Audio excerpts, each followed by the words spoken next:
You're watching 41 Action News.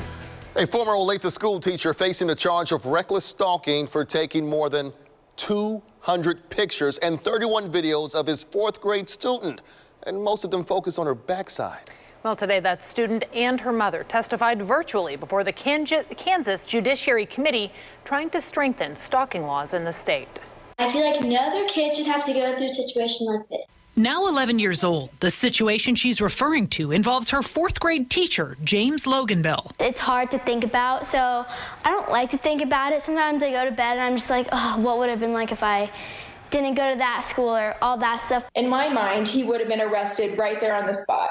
We were in utter shock to know that a grown man in his 50s with children of his own would walk free that day after admitting that he viewed a child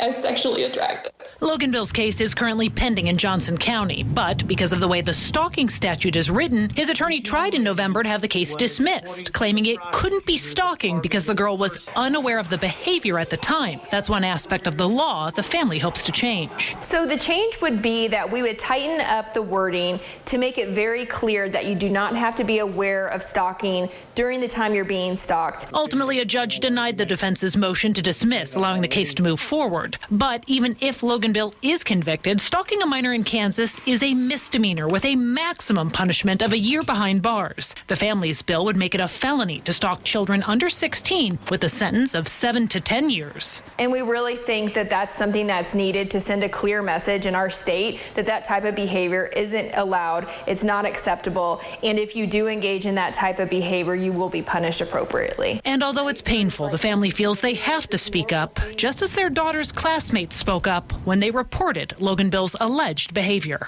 I said that my class was there for me, so I just want to be there for other kids and help them through it.